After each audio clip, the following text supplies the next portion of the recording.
جیسے کوئی بکریوں کو چراتا ہے نا،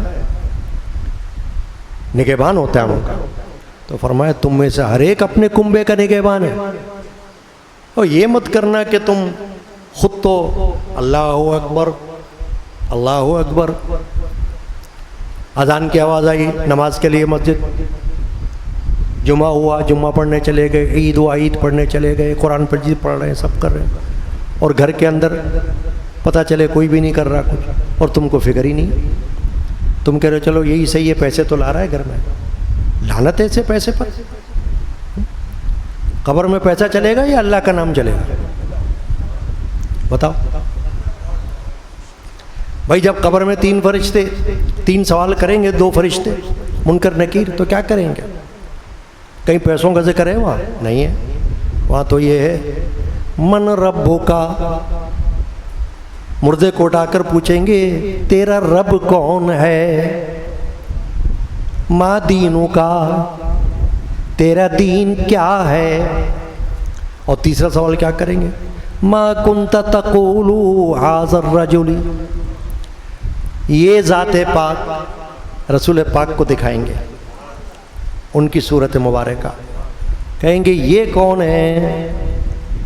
اب کافر ہوگا نا کوئی، وہ تو کہے گا مجھے نہیں پتا، اور مومن ہوگا تو کہے گا یہ تو میرے نبی ہیں، رسول ہیں، میرے آقا ہیں، میرے مالک ہیں۔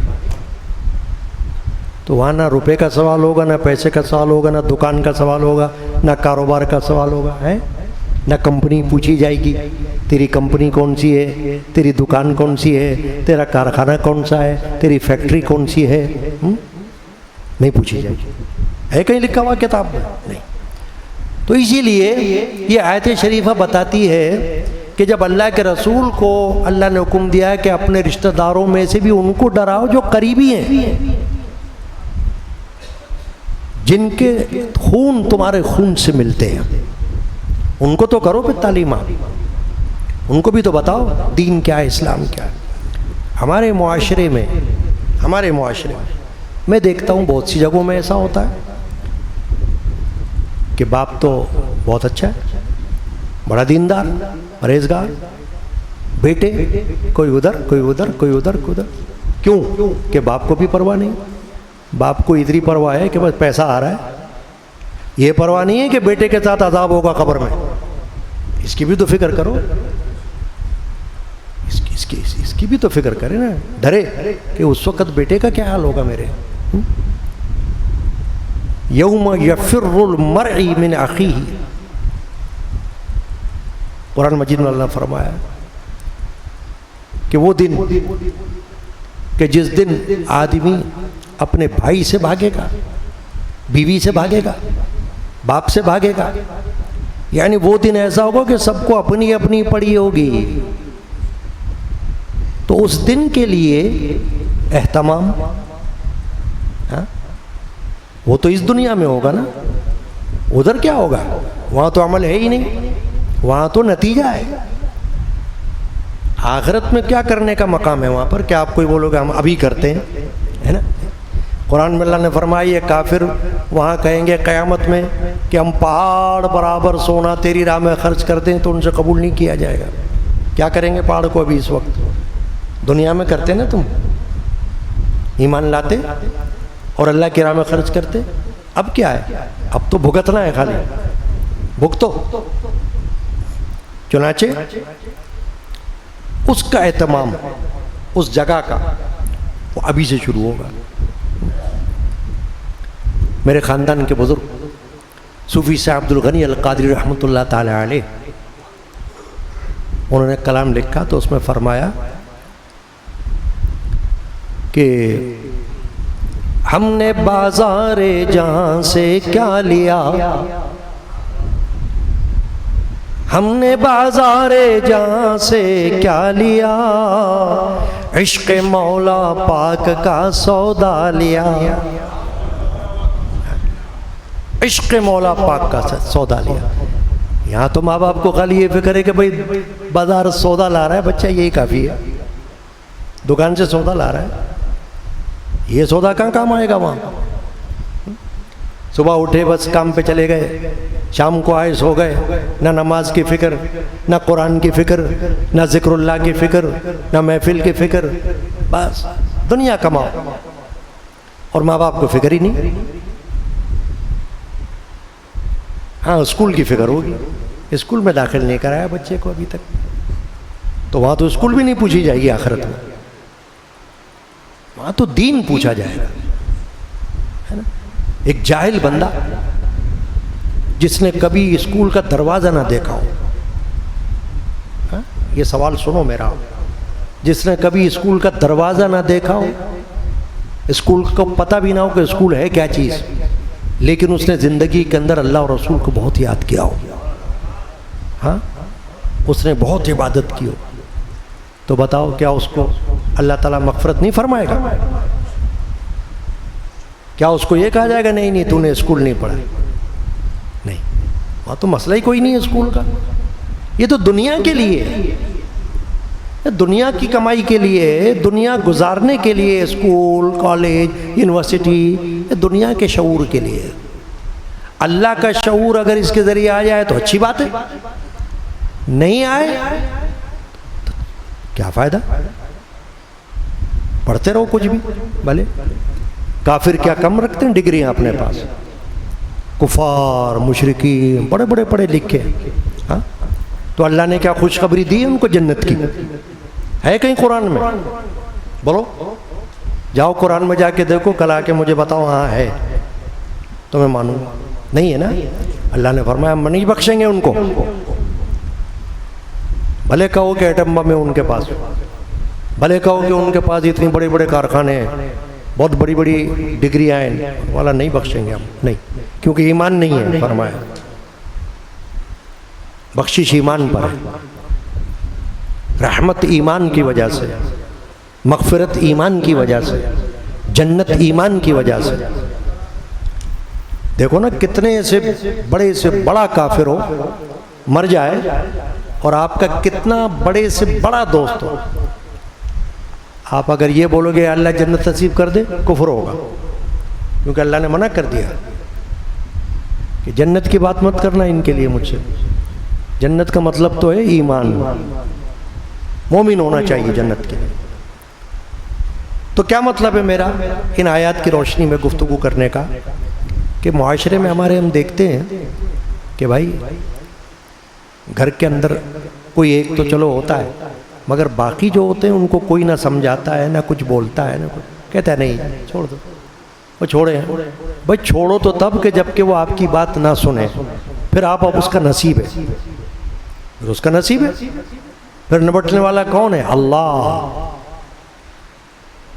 کافی ہے۔ قبر کے فرشتے منکر نکیر وہ بھی کافی ہو جائیں گے اس کو۔ دیکھیں نا آپ نوح علیہ السلام کا قصہ قرآن مجید میں مشہور ہے،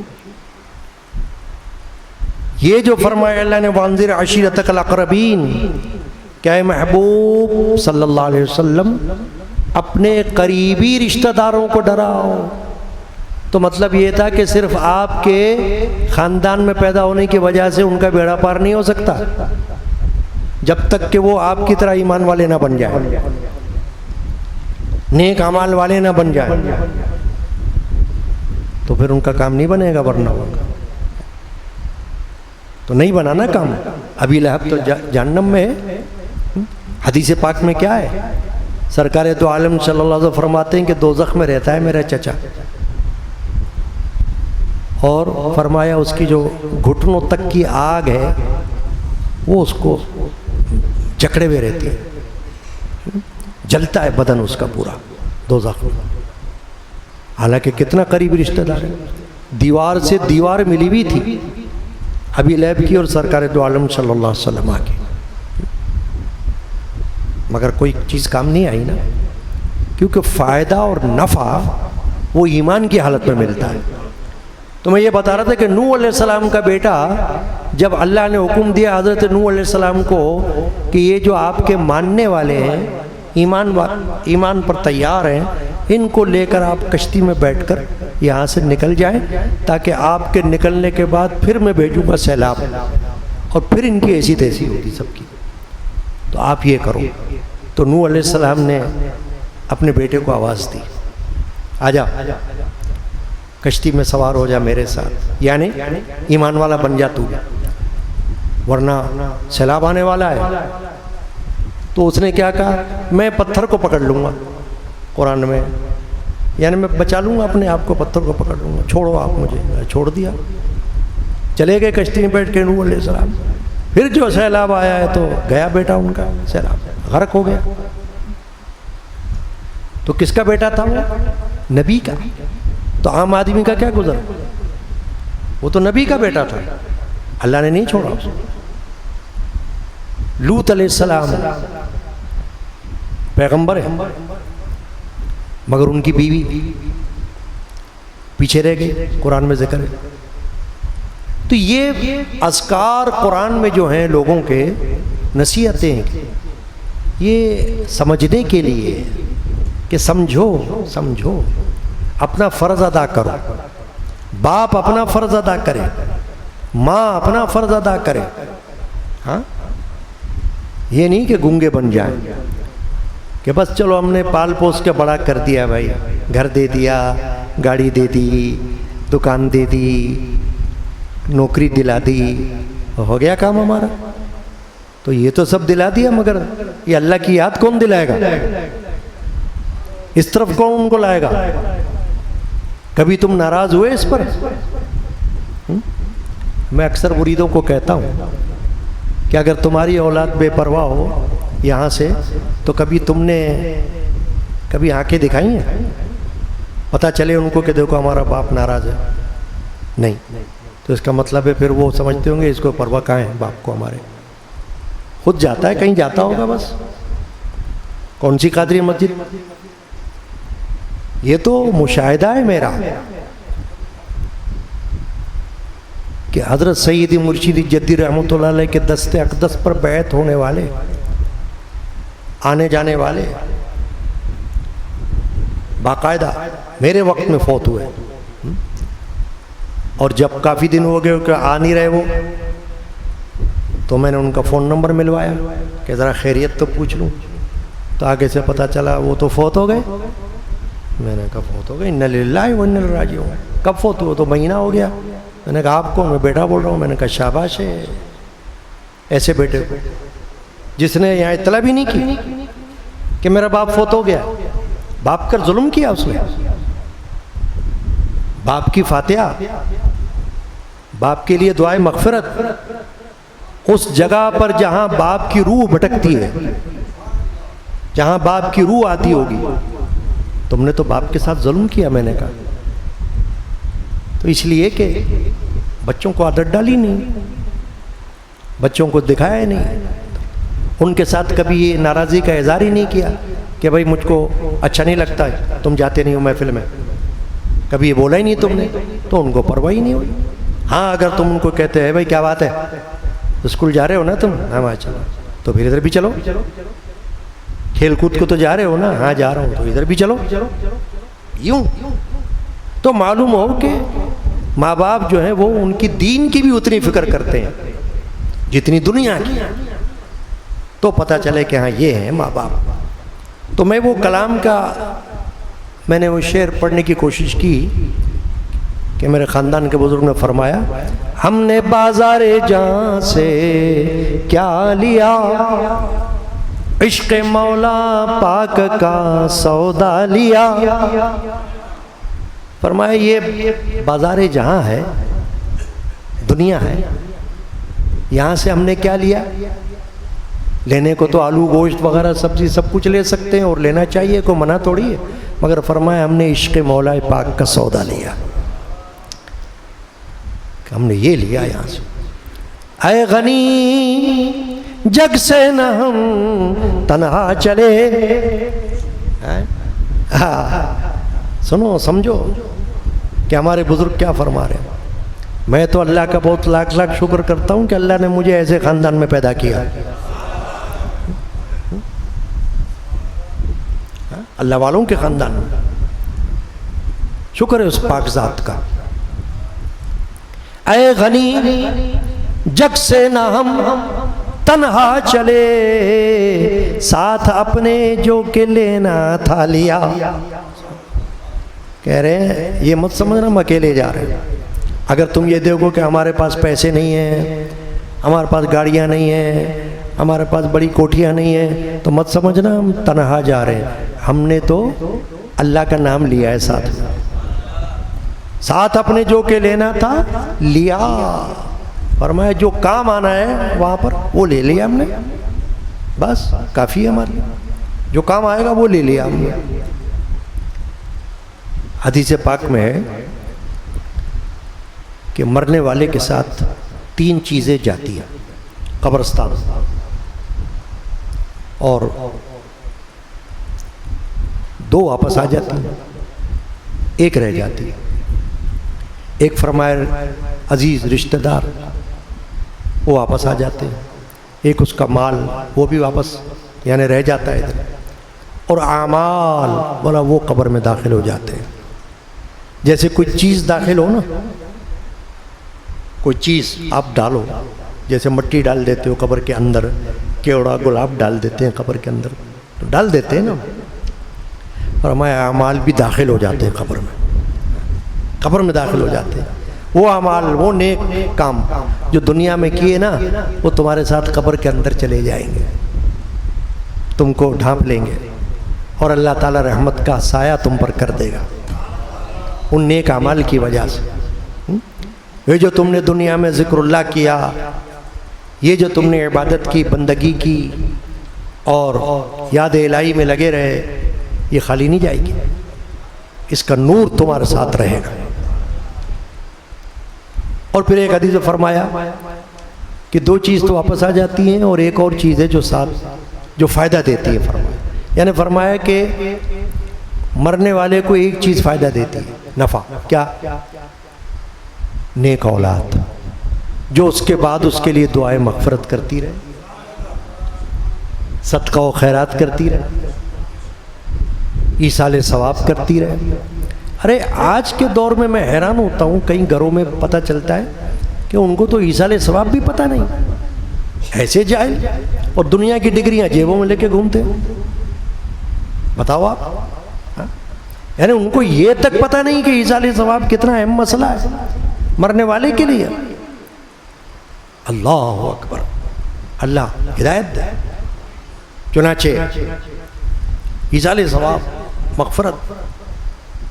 حدیث پاک میں حضور نے فرمایا جب نماز پڑھو تو اپنے ماں باپ کے لیے بھی پڑھ لو، روزہ رکھو تو ان کے لیے بھی کر لو، تلاوت کرو تو ان کے لیے بھی کر لو، یعنی کہ ثواب ان کو بھی بھیجو. تمہارے ثواب میں کوئی کمی تھوڑی ہوگی. تم کو کون سا محروم کر دیا جائے گا ثواب سے کہ کہیں تم یہ سمجھو میں نے ادھر بھیج دیا ثواب تو میری محنت کیا ہوئی. نہ، تمہیں بھی ملے گا ثواب، ان کو بھی ملے گا ثواب، بلکہ ان کی ارواح خوش ہوں گی کہ یا اللہ ماشاءاللہ کتنا اچھا بیٹا میں نے چھوڑا، کتنا اچھا بیٹا چھوڑا.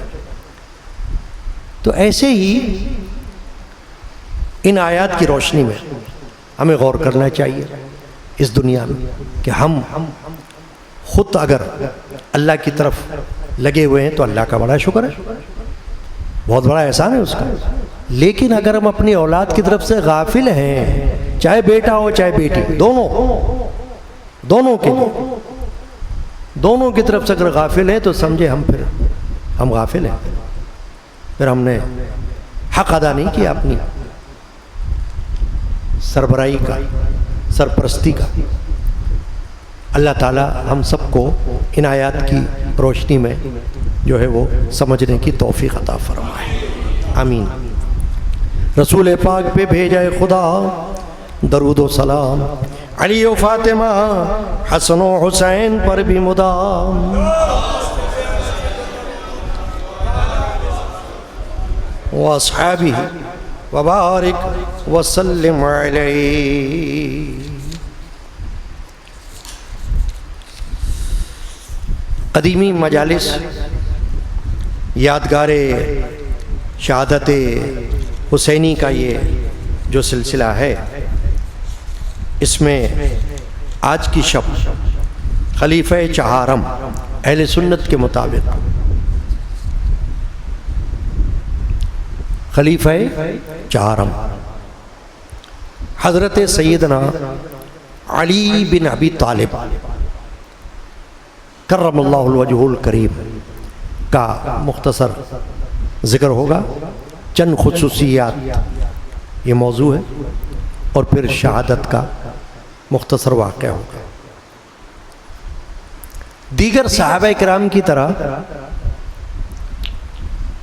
حضرت ابو بکر، حضرت عمر، حضرت عثمان، یہ خلفائے راشدین ہوئے ہیں، اور بھی صحابہ ہوئے ہیں، تو ان کی طرح حضرت مولا علی کرم اللہ وجہ الکریم کی بھی بہت خصوصیات کم نہیں ہیں، کیونکہ ہر ایک کو اللہ نے جدا جدا خوشبو بخشی ہے۔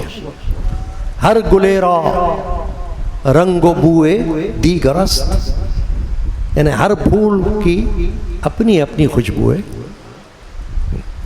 چنانچہ آپ کا نام کیا ہے؟ علی، والد کا نام ابی طالب، اور حضور کے چچا ہیں وہ بھی، یعنی حضرت علی چچا زاد بھائی۔ ایک چچا کا تو میں نے ابھی ذکر کیا تھا، ابی لہب جو جہنم میں ہے، اور یہ ایک چچا ہے ابی طالب۔ اہل سنت کے ہاں تو یہ بات مشہور ہے کہ انہوں نے علانیہ کلمہ نہیں پڑھا تھا ابی طالب، اعلیٰ حضرت نے باقاعدہ اس پر کتاب لکھی ہوئی ہے، مگر ابی طالب نے چونکہ سرکار دو عالم صلی اللہ علیہ وسلم کی کفالت کی، ان کو پالا، پرورش کی، دیکھ بھال کی، کیونکہ حضور تو یتیم ہو گئے تھے نا بچپن میں، اور والد کے پیدا ہونے سے پہلے یتیم ہو گئے تھے، تو جو پرورش تھی وہ چچاؤں نے کی تھی۔ ایک چچا حضور کے کون ہیں؟ حضرت حمزہ سید الشہداء رضی اللہ تعالی، جو غزوہ احد میں شہید ہوئے ہیں۔ ایک چچا حضور کے حضرت عباس رضی اللہ تعالی۔ حضرت حمزہ جو ہیں ان کو بھی سید الشہداء کہا جاتا ہے، اس لیے کہ وہ بہت مجاہد تھے اور بڑی شان ہے ان کی، اور یہ بھی چچا ہے ابی طالب۔ تو حضرت علی جو ہے ان کے بیٹے ہیں، تو حضرت علی کا نام تو ہے علی، کنیت ہے ابو الحسن۔ ابو الحسن کیوں ہے کنیت؟ کہ آپ کے سب سے بڑے بیٹے کون؟ سیدنا امام حسن رضی اللہ تعالی عنہ۔ حسن، حسین، محسن، یہ تین بیٹے ہیں حضرت سیدہ خاتون جنت سے، حضرت مولا علی کے۔ تو بڑے بیٹے ابو الحسن ہیں، امام حسن ہیں، اس لیے ان کے وجہ سے کنیت ہے ابو الحسن علی کی، اور لقب ہے آپ کے کئی ہیں، حیدر، صفدر، کرار، جرار اور تراب، یہ القاب ہیں۔ یہ لقب جو ہوتے ہیں نا، ان کو انگریزی میں ہم کہتے ہیں ٹائٹل۔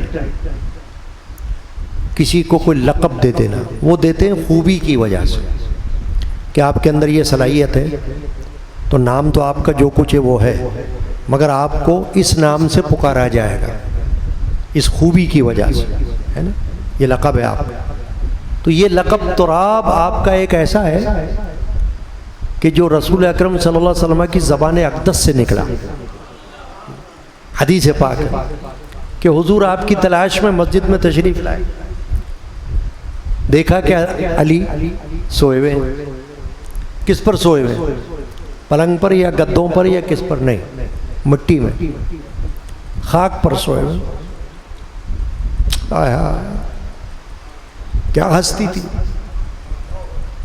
کیا شان ہے آپ کی، مگر کیا عاجزی، کیا وہ خاک پہ سوئے ہوئے، چادر آپ کے جسم سے ہٹی ہوئی ہے، مٹی آپ کے جسم پہ لگی ہوئی ہے۔ رسول پاک نے جب یہ منظر دیکھا تو کہا قم یا ابو تراب، اٹھو اے مٹی والے۔ ابو کا معنی ہوتا ہے والے، اور ابو کا دوسرا معنی ہوتا ہے کسی کا باپ، دو معنی اس کے لیے جاتے ہیں۔ بیٹے کے حوالے سے کنیت ہوتی ہے تو فلاں کا باپ، جیسے ابو الحسن، اور اگر کسی چیز سے اس کی نسبت دی جاتی ہے تو اس کا مطلب ہوتا ہے والے، مٹی والے، گھر والے، جیسے اہل بیت، گھر والے۔ تو حضور صلی اللہ علیہ وسلم نے فرمایا قم یا ابا تراب، اٹھ جاؤ اے مٹی والے۔ علی اٹھ گئے، سن لیا کہ ابو تراب پکارا حضور۔ اب حضرت علی نے زندگی میں بار بار یہ کہا کہ مجھے حضور کے زبان سے اپنے لیے یہ مٹی والا سن کر بہت اچھا لگا، خاک والا، مجھ کو یہ لقب پسند ہے، خاک والا۔ تو آپ کے اندر مسکینی، طبیعت کے اندر فقیری، عاجزی، تواضع، یہ آپ کی خصوصیات میں شامل تھا۔ آپ کی والدہ محترمہ تھیں فاطمہ بنت اسد بن ہاشم۔ یہ وہ پہلی خاتون ہیں جنہوں نے ہاشمی خاندان میں سب سے پہلے اسلام قبول کیا، اور حضرت علی وہ پہلے شخص ہیں کہ جنہوں نے کم سنی میں اسلام قبول کیا۔ جیسے کہ آپ کی عمر کوئی 9-10 سال ہے،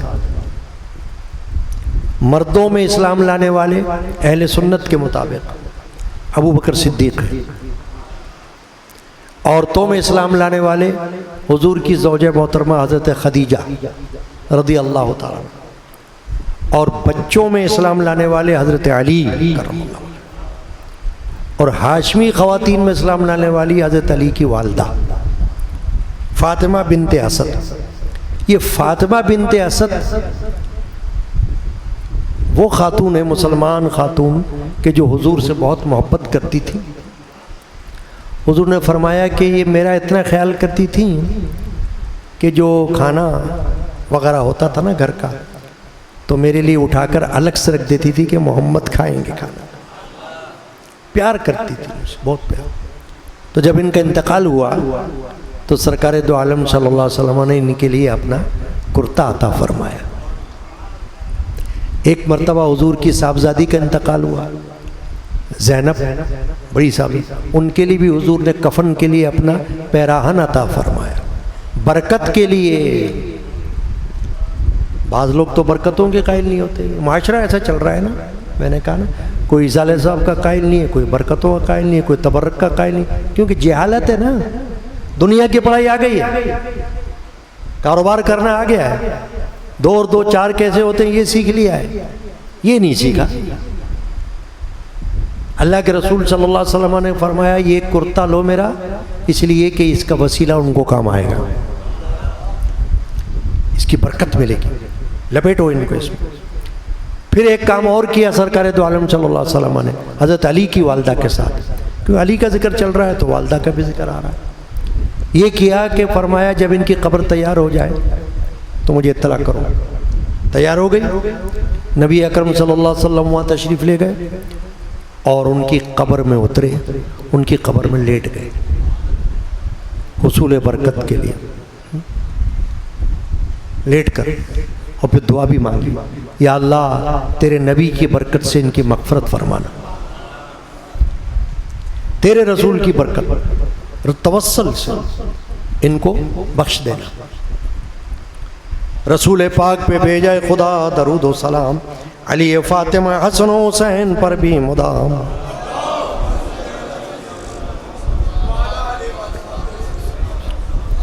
ایک اور خصوصیت ہے حضرت مولا علی کرم اللہ وجہہ کی کہ ہجرت کا حکم ہوا کہ مکہ سے مدینہ کی طرف جاؤ، یعنی مکہ چھوڑو، مدینہ چلے جاؤ۔ تو سرکار دو عالم صلی اللہ علیہ وسلم کے پاس امانتیں تھیں اہل مکہ کی، وہ حضور پر اعتماد کرتے تھے روپے پیسے کے معاملے میں، تو اپنا مال رکھواتے تھے، تو حضور امین کہلاتے تھے، مال تھا اور حکم ہو گیا کہ ہجرت کرو۔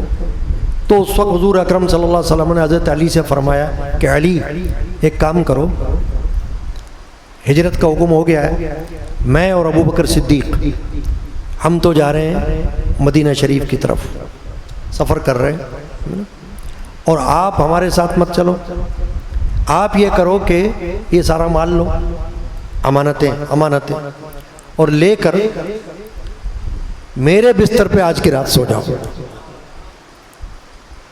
اس لیے کہ یہ جو مال ہے یہ صبح کو جن جن کا ہے ان کے سپرد کر دینا اور پھر آپ بھی میری طرف آ جانا۔ تو مولا علی کرم اللہ وجہہ نے لبیک کہا اور امانتوں کو لے کر نبی پاک صلی اللہ علیہ وسلم کے بستر مبارک پر آرام فرما ہو گئے اور صبح کو امانتیں سب کے سپرد کر دی۔ اس سے ایک بات کیا معلوم ہوئی، ایک تو یہ کہ رسول کا حکم ایسا ہے کہ اگر خوف بھی ہو تو بھی اس کی پرواہ نہیں کرنی۔ خوف کیا تھا کہ کفار نے قتل کا منصوبہ بنایا تھا رسول اللہ کے صلی اللہ علیہ وسلم۔ اب بستر پہ سونے کا مطلب تو یہ بھی تھا کہ کہیں حضور سمجھ کر قتل نہ کر دیں، محمد سمجھ کر، مگر نہیں، جان دی ہوئی اسی کی تھی، حق تو یہ ہے کہ حق ادا نہ ہوا۔ یہ تو کوئی عاشق ہی کہہ سکتا ہے نا یہ بات، کہ جان جائے تو کیا ہے، اسی کی دی ہوئی ہے، اگر اس کے رسول کے نام پر جا رہی ہے تو اچھی بات ہے، اور اللہ کے نام پر جا رہی ہے تو اچھی بات ہے۔ کیا ہو گیا، اللہ کی راہ میں جا رہی ہے نا، تو یہ تو اچھی بات ہے، ویسے بھی جائے گی، کبھی نہ کبھی جائے گی، تو اگر اللہ کی راہ میں چلی جائے تو کیا بات ہے۔ میرے والد ماجد رحمۃ اللہ علیہ نے ایک مرتبہ ممبر پر ایک بات کہی، ممبر لیکن نیتیں جو ہوتی ہیں نا اس پہ عمل کا ثواب مل جاتا ہے، چاہے بندے کا عمل ویسا ہو سکے کہ نہ ہو سکے۔ آپ نے تقریر میں فرمایا، اور یہ بات میں نے کتاب میں لکھی ہوئی ہے چند سال پہلے، ارشادات علمی، آپ کتاب پڑھیں میری، جس میں والد صاحب کے تمام ارشادات جمع کیے میں نے۔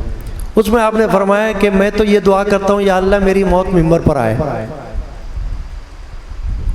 میری موت بھی ہو تو اسی ممبر پر ہی ہو جائے، تو کیا اچھی بات ہے، یہ خواہش آپ نے کی۔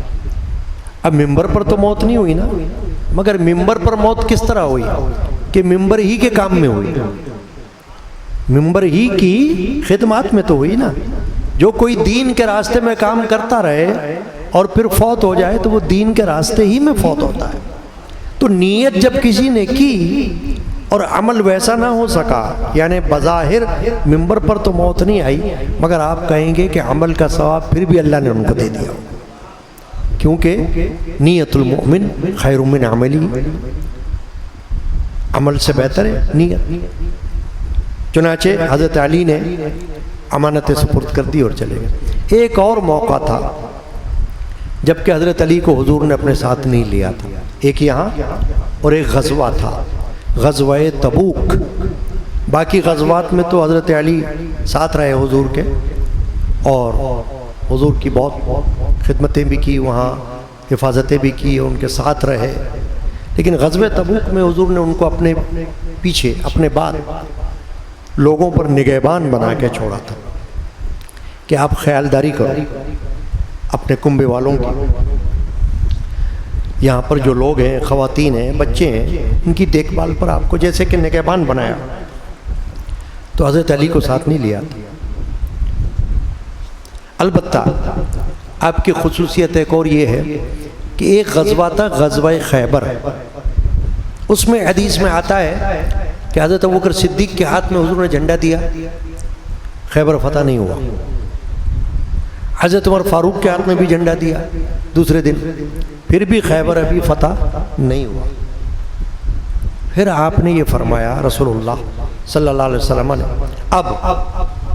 اب میں علم، جھنڈا جس شخص کے ہاتھ میں دوں گا اس کی پھر ایک علامت یہ بھی ہوگی کہ وہ اللہ کو دوست رکھنے والا ہوگا، اللہ اس کو دوست رکھتا ہوگا، یعنی یہ اس کی خصوصیت ہوگی، وہ اللہ کا دوست، اللہ اس کا دوست، راضیۃ مرضیہ، کہ وہ اللہ سے راضی اور اللہ اس سے راضی۔ اب حدیث پاک ہے، بڑی اچھی بات ہے، آپ بھی سنو تاکہ آپ کو بھی شوق پیدا ہو۔ کون سا شوق؟ کہ جب حضور اکرم صلی اللہ علیہ وسلم نے یہ فرمایا میں جھنڈا اب اس کے ہاتھ میں دوں گا کہ جو اللہ کو دوست رکھتا ہے اللہ اس کو دوست رکھتا ہے، جنت کی خوشخبری بھی ہے، تو اب صحابہ کرام میں کھلبلی مچ گئی۔ کھلبلی کیا مچی؟ اے اللہ ہمارے ہاتھ میں آ جائے جھنڈا، یا اللہ یہ جھنڈا ہمیں مل جائے۔ کیوں؟ کہ ایسی ہم کو خصوصیت حاصل ہو جائے کہ اللہ ہم سے راضی ہو جائے۔ یعنی یہ تھی مسئلہ، یہ بات۔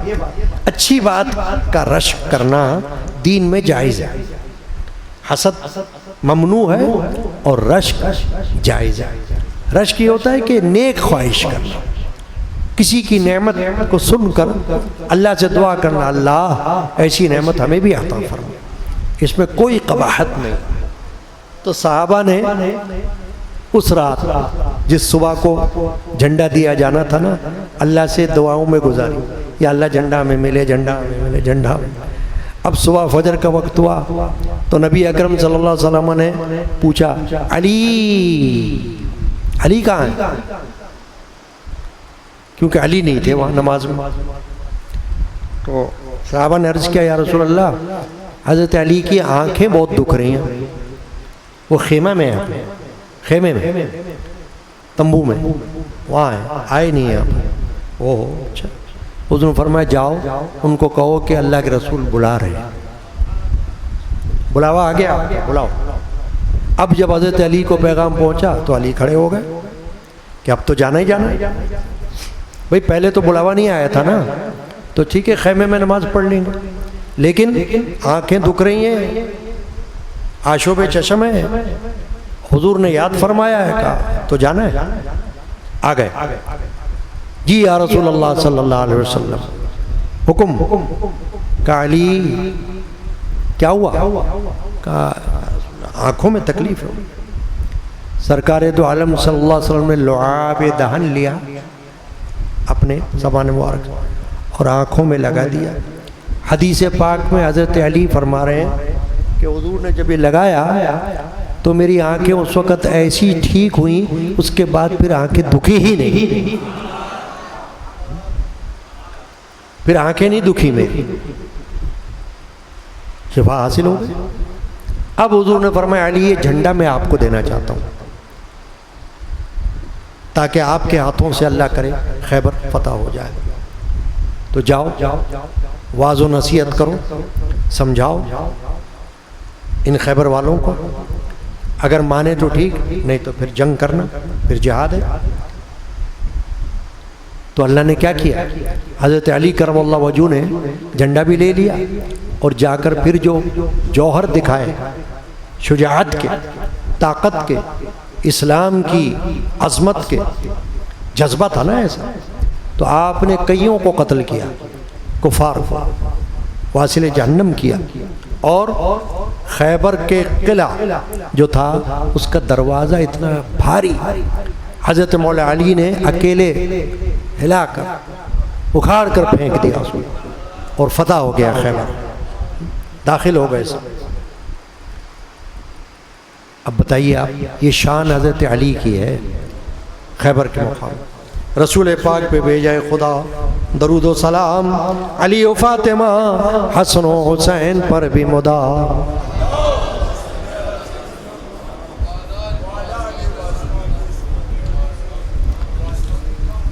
اب مختصر میں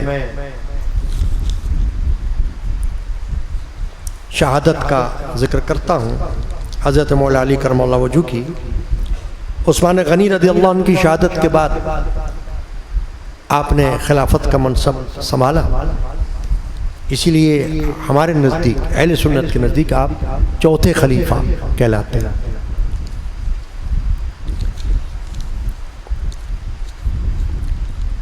حضرت علی کرم اللہ وجہ نے 17 رمضان المبارک سن 40 ہجری کو الصبح بیدار ہو کر اپنے بڑے فرزند ارجمند حضرت سیدنا امام حسن رضی اللہ عنہ کو بلا کر یہ فرمایا کہ بیٹا آج میں نے رات کو خواب میں رسول اکرم صلی اللہ علیہ وسلم کی زیارت کی، تو میں نے عرض کیا یا رسول اللہ، آپ کی امت نے میرے ساتھ اچھا رویہ نہیں کیا، یعنی کچھ لوگوں نے مجھ کو تکلیف پہنچائی۔ میرے خلافت کے دنوں میں جنگ میں ہی الجھا رہا میں تو، کیونکہ آپ کو معلوم ہوگا کہ ایک بڑا طبقہ تھا جو آپ سے الگ ہو گیا تھا، جن کو ہم کہتے ہیں خارجی، خوارج، وہ چلا آ رہا ہے۔ اس وقت اس نے حضرت مولا علی کے خلاف بغاوت کی اور نعرہ بلند کر دیا، لا حکم الا اللہ، اللہ کے سوا کسی کا حکم نہیں مانتے ہم۔ پاگل لوگ تھے، ان کو پتہ نہیں تھا کہ جو اللہ کے راستے پر چلا رہا ہے وہ اللہ ہی کے حکم کو تو چلا رہا ہے۔ اطاعت جو ہو رہی ہے وہ اسی بات کی تو ہو رہی ہے، اور کیا ہو رہی ہے۔ تو چنانچہ حضرت علی نے ان سے مقابلہ بھی کیا اور کئیوں کو راہ راست پر لے آئے، کئی قتل ہوئے، کئی بھاگ گئے۔ چنانچہ ان کی نسلیں خوارج کی وہ آج بھی دنیا میں موجود ہیں، ان کو حضرت علی سے کوئی محبت نہیں ہے۔ الحمدللہ ہم اہل سنت و جماعت، ہمیں اللہ تعالیٰ نے شرف بخشا ہے کہ ہم ایک طرف صحابہ سے بھی محبت رکھتے ہیں، ایک طرف اہل بیت سے بھی محبت رکھتے ہیں۔ یہی صحیح ایمان ہے۔ کیوں؟ کہ یہ قرآن کے مطابق ہے۔ قرآن میں تو صحابہ کی بھی تعریف ہے، قرآن میں اہل بیت کی بھی تعریف ہے، تو ہم صحابہ سے بھی محبت رکھ رہے ہیں، ہم اہل بیت سے ہی محبت رکھتے ہیں، اور یہی ایمان جو ہے ہمارا یہ حدیث کے بھی مطابق ہے، کیونکہ حدیث میں صحابہ سے بھی محبت کا حکم ہے اور حدیث میں اہل بیت سے بھی محبت کا حکم ہے۔ تو ہم تو دونوں کے نام لیوا ہیں، ہم دونوں کے جانثار ہیں۔ حضرت علی نے امام حسن سے فرمایا کہ بیٹا میں نے رسول اللہ صلی اللہ علیہ وسلم کی جب زیارت کی، خواب میں عرض کیا یا رسول اللہ میرے ساتھ آپ کی امت میں کچھ لوگوں نے بڑا غلط رویہ رکھا اور بڑا اختلاف اور پھڈا نزاع برپا کر دیا۔ حضور نے فرمایا تم ظالموں کے لیے دعا کرو۔ تو میں نے اس طرح دعا کی، یا الہ العالمین تم مجھے ان سے بہتر لوگوں میں پہنچا دے، ان لوگوں سے اٹھا کر مجھے بہتر لوگوں میں پہنچا دے، اور میری جگہ ان لوگوں پر ایسا شخص مسلط کر دے جو برا ہو۔ یہ فرمایا حضرت علی۔ تو اب جب آپ یہ باتیں کر رہے تھے تو اذان ہو گئی فجر کی، فجر کا وقت ہوا، تو حضرت علی نماز پڑھانے کے لیے اپنے گھر سے نکلے، تو راستے میں لوگوں کو آواز دیتے رہے نماز کے لیے، الصلاۃ الصلاۃ الصلاۃ۔ تو اس وقت خارجی، وہ جو خوارج تھے نا جنہوں نے آپ کا ساتھ چھوڑا تھا، ان میں سے 3 لوگ ایسے تھے کہ جنہوں نے مل کر یہ ارادہ کیا تھا کہ ہم تینوں میں سے ایک شخص کو قتل کرے گا، ایک کرے گا حضرت علی کو قتل، ایک کرے گا امیر معاویہ کو قتل، اور ایک عمر بن العاص کو قتل کرے گا۔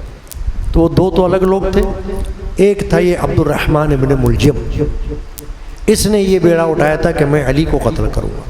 چنانچہ اس نے تیاری کی بھی تھی اور تلوار اپنے پاس تھی، یہ وہاں پر موجود تھا۔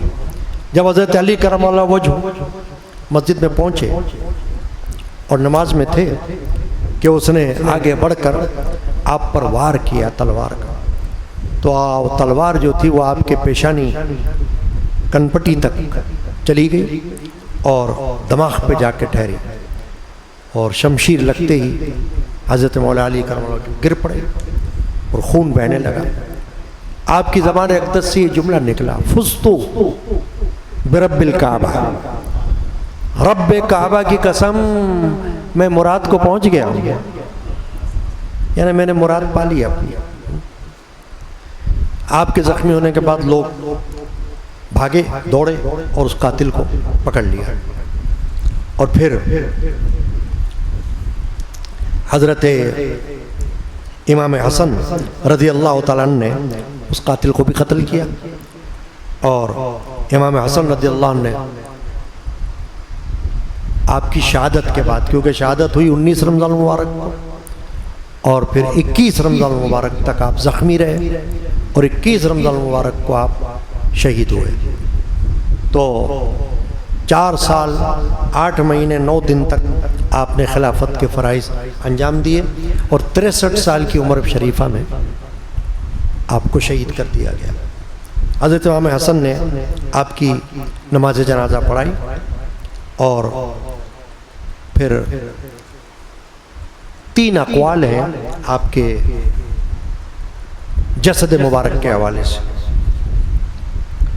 اور وہ یہ ہے کہ آپ کی قبر شریف کو ظاہر نہیں کیا گیا تاکہ خارجی خوارج جو ہیں وہ قبر کی بے حرمتی نہ کریں، یعنی آپ کے خلاف تھے، دشمن تھے آپ کے، ایسا نہ ہو کہ قبر کی بھی بیعت بھی کریں، تو آپ کی قبر کو ظاہر نہیں کیا گیا۔ ایک تو یہ قول ہے، اور ایک یہ ہے کہ آپ کے جسم مبارک کو کوفہ سے مدینہ طیبہ کی طرف منتقل کیا گیا کہ وہاں لے جا کر آپ کو دفنایا جائے، اور تیسرا یہ ہے کہ آپ کو اونٹ پر جسد مبارک کو رکھ دیا گیا، تو وہ اونٹ جو تھا وہ راستے میں کہیں کھو گیا۔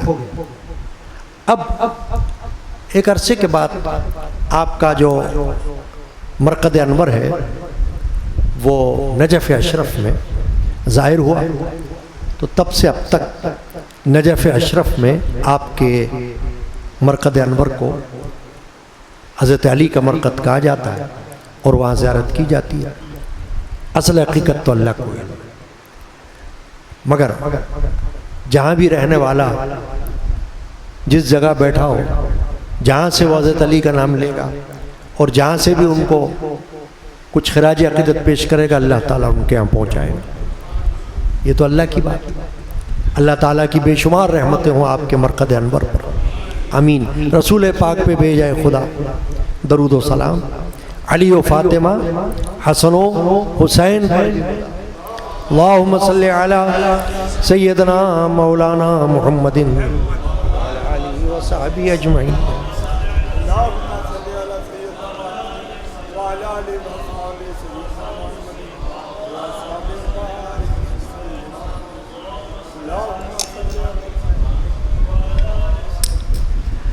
مادمعت العیور الحسنین۔ ایک فاتحہ اور ہے آج کی رات، 5 محرم، چھٹی شب، سلسلہ چشتیہ کہ معروف مشہور صوفی عالم دین شیخ ولی اللہ مقرب اللہ حضرت بابا مسعود فرید الدین گنج شکر رضی اللہ تعالی، پاک پتن شریف میں آپ کا مزار اقدس ہے۔ حضرت بابا فرید گنج شکر چشتیہ سلسلے میں ایک بزرگ گزرے ہیں، حضرت خواجہ قطب الدین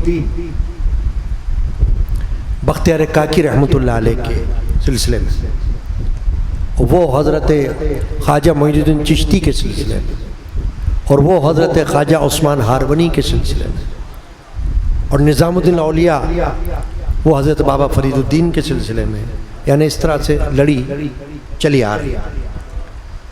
تو ہم چونکہ اہل سنت و جماعت میں ہیں اور ان لوگوں میں شامل ہیں۔ ابھی جو میں نے تقریر کے دوران کہا نا کہ ہمارا عالمیہ کیا ہے، کہ ہمارے یہاں بہت سے لوگ تو اس چیز سے پیدل ہے، وہ سمجھتے ہیں نماز پڑھ لینا کافی ہے، ٹھیک ہے، لیکن عقائد اہل سنت میں یہ بات بھی داخل ہے کہ آپ صحابہ کرام، اہل بیت اعظام اور اولیاء کرام، ان تینوں کے ماننے والے ہو، عقیدت مند، انکار کرنے والے نہ ہو۔ انکار کرنے والے جو اتنے، انکار سے مطلب کیا ہوتا ہے؟ ہم مانتے ہی نہیں ہیں، جو مانتا ہی نہیں وہ گستاخ کہلاتا ہے، بے برکتی یعنی بے برکت بدتمیز کیوں کہلاتا ہے؟ اب ضروری تھوڑی یار ایک کیا بابا فرید گنج شکر کی کوئی فاتحہ ہی ہوتی ہوگی، یہ مطلب نہیں. 11ویں شریف ہی ہوتی ہوگی، جلسے ہوتے ہوں گے، یہ ضروری نہیں ہوتا. ضروری یہ ہوتا ہے کہ منکر نہ ہو، جس کو ہم کہتے ہیں وہابی عقیدے کا بندہ. وہ تو نبی پاک صلی اللہ علیہ وسلم ہی کو صحیح طرح نہیں مانتے تو باقی کو کیا مانیں گے وہ؟ تو ہمارے عالمیہ کیا ہے معاشرے میں کہ بہت سے گھرانے ہیں، بہت سے کنبے ایسے ہیں جہاں دنیا کا سب کچھ ہے، دنیا کی تعلیم ہے، دنیا کا روپیہ پیسہ ہے. نہیں ہے تو صحابہ کرام، اہل بیت اعظام، اولیاء کرام، ان کی عقیدت محبت کا فقدان ہے، یا ان کو پتہ ہی نہیں ہوتا. کسی کو تو نام بھی پتہ نہیں ہوگا شیخ عبد القادر جیلانی کا، کسی کو بابا فرید کا نام معلوم نہیں ہوگا، کسی کو نظام الاولیاء کا نام معلوم نہیں ہوگا. تو یہ ان کی بدقسمتی ہے، بدقسمتی، کیونکہ یہ وہ حضرات ہیں، وہ نفوس ہیں، وہ ہستیاں ہیں کہ جنہوں نے اسلام کی خدمات ہی نہیں کی بلکہ اسلام کی تعلیمات کو عام کیا. خاص کر یہ صوفیہ جن کا میں نام لے رہا ہوں، بر صغیر میں تو ان کے دم سے اسلام پھیلا ہے. بڑے بڑے بت پرست دین اسلام میں داخل ہوئے، بڑے بڑے پجاری بتوں کے،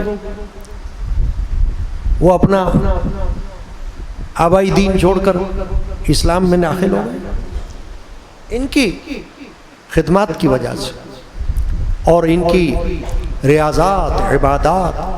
بابا فرید الدین گنج شکر کے جیسے بزرگ جن کا یہ میں آج فاتحہ کے لیے بات کر رہا ہوں کہ ہمارے ہاں ہر سال محرم میں آپ کا یہ نام لیا جاتا ہے، فاتحہ کی جاتی ہے، کیونکہ ویسے ہی ہم لوگ تو ظاہر اولیاء اللہ، صوفیاء کرام ان کے نام لیوا ہیں.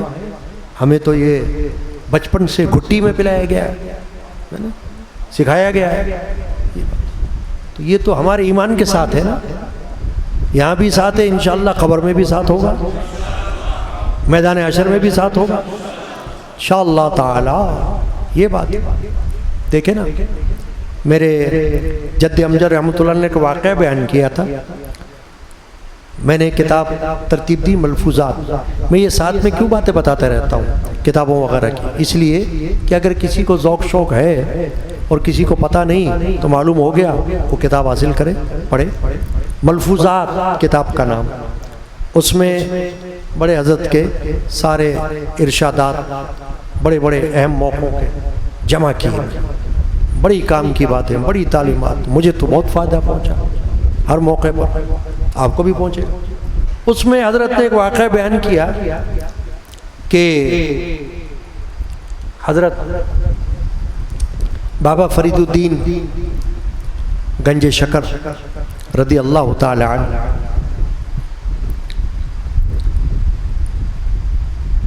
حضرت خواجہ معین الدین چشتی رحمۃ اللہ تعالی علیہ اپنے ایک پیر بھائی کے جنازے پر تشریف لے گئے، قبرستان گئے، اور جب ان کو دفن کر دیا تو لوگ تو رخصت ہوئے، مگر حضرت خواجہ معین الدین چشتی رحمۃ اللہ تعالی علیہ بیٹھ گئے مراقبے میں، یاد الہی.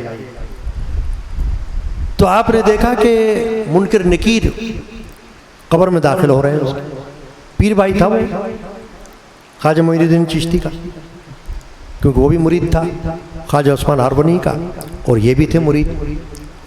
تو دیکھا کہ منکر نکیر پائنتی سے داخل ہو رہے ہیں، اور دوسری طرف سے حضرت معین الدین چشتی کے پیر و مرشد خواجہ عثمان ہارونی بھی داخل ہو رہے ہیں،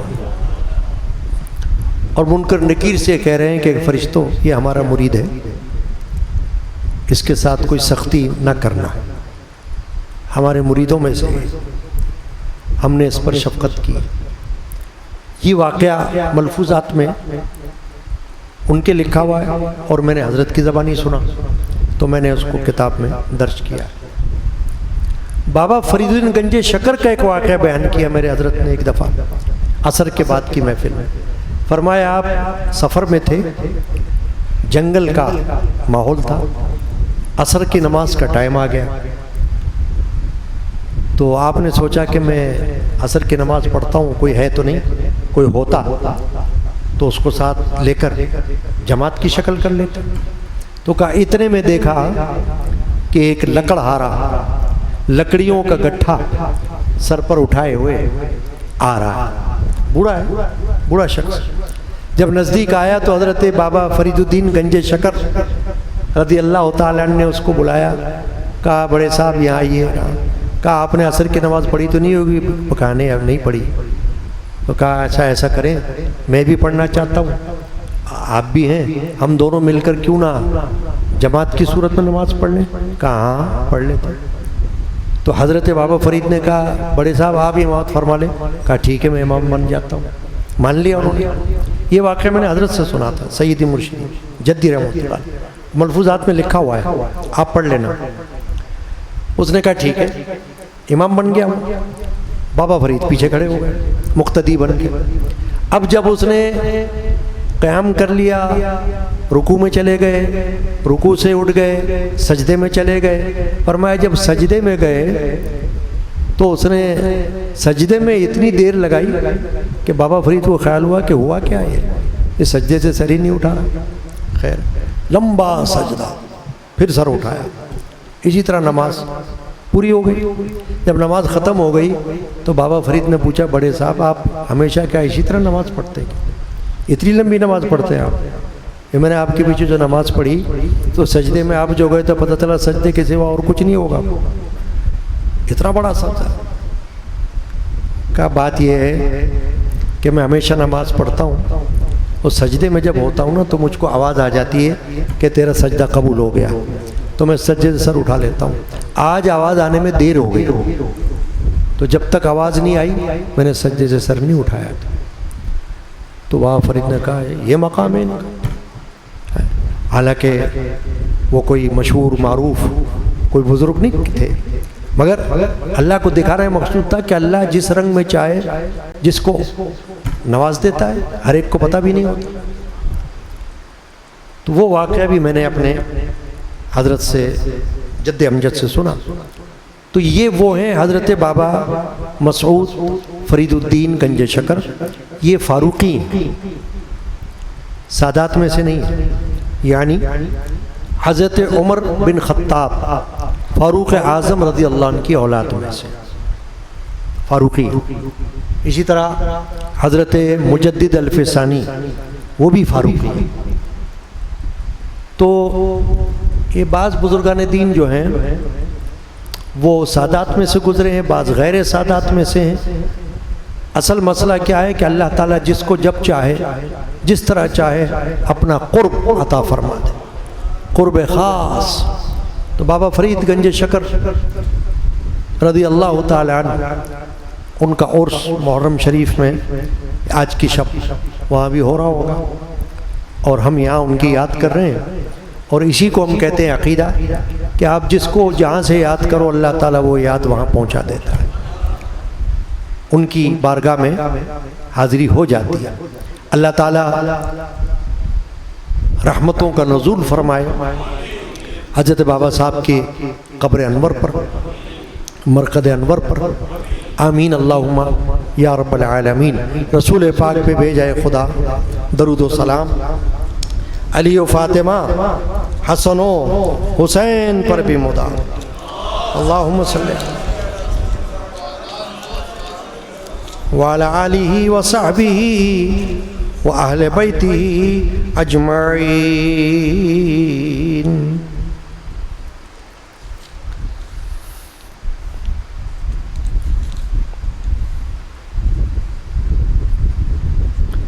منقبت شریفہ ہے والد ماجد کی لکھی ہوئی، تو موقع ہے ایک دو اشعار پڑھ لیتے ہیں. ببرکت بسم اللہ الرحمن الرحیم.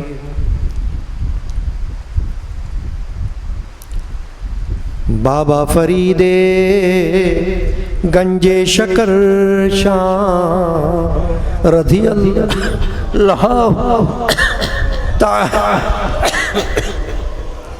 بابا فرید گنج شکر شاہ رضی اللہ تعالی عنہ صابری چشتی درویش کی جان صابری چشتی درویش کی جان رضی اللہ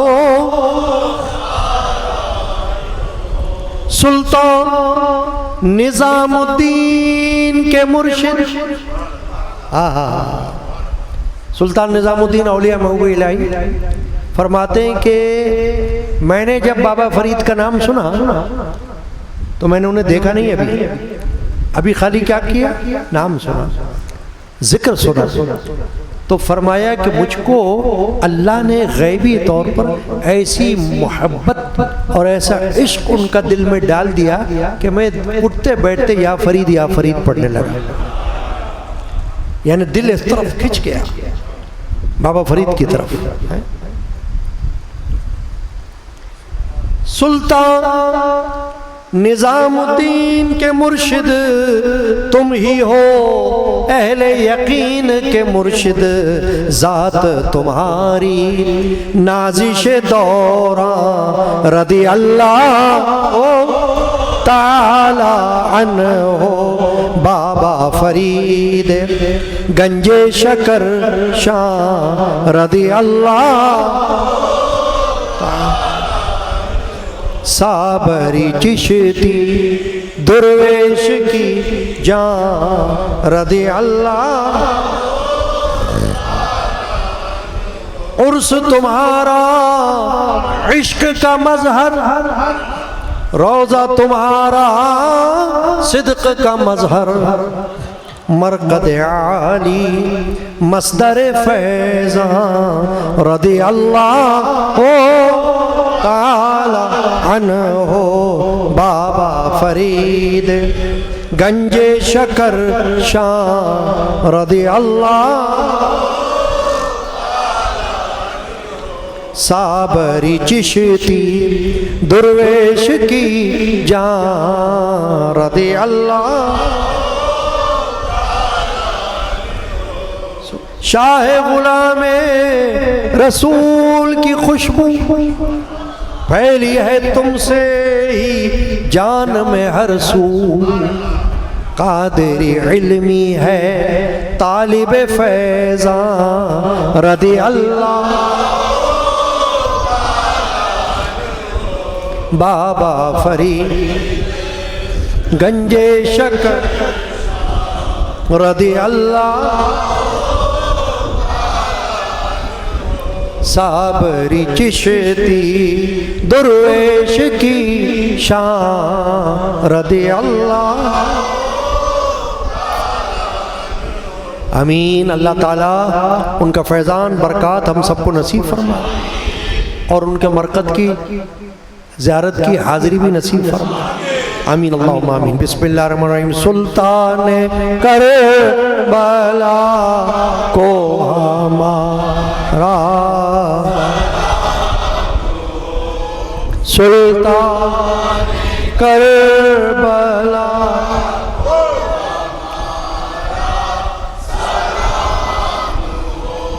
امت کے پیشوا کو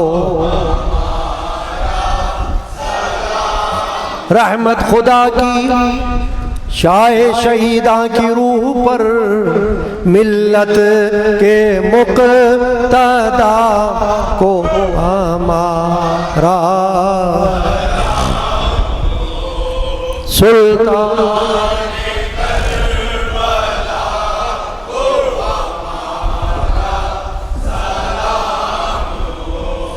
امت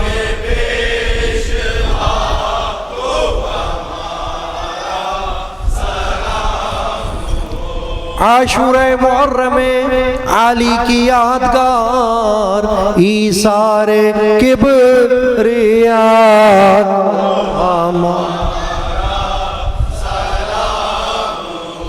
سلطان کربلا کو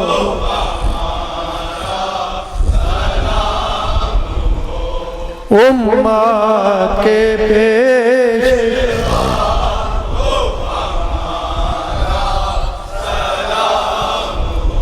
پڑھ کر درود ادب سے غلام عزیز تو کہ سلطان کربلا کو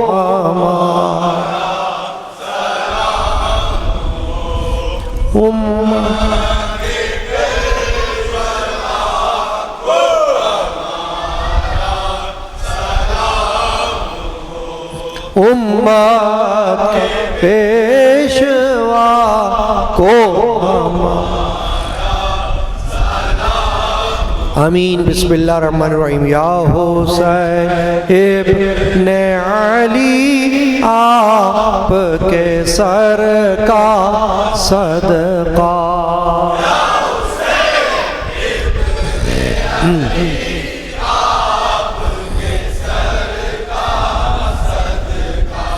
آپ کے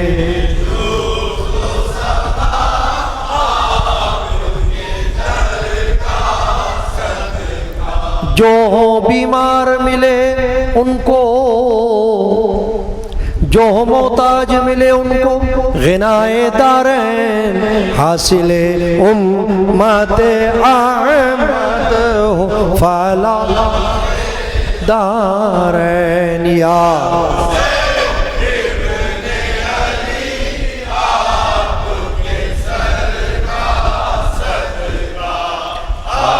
کے جو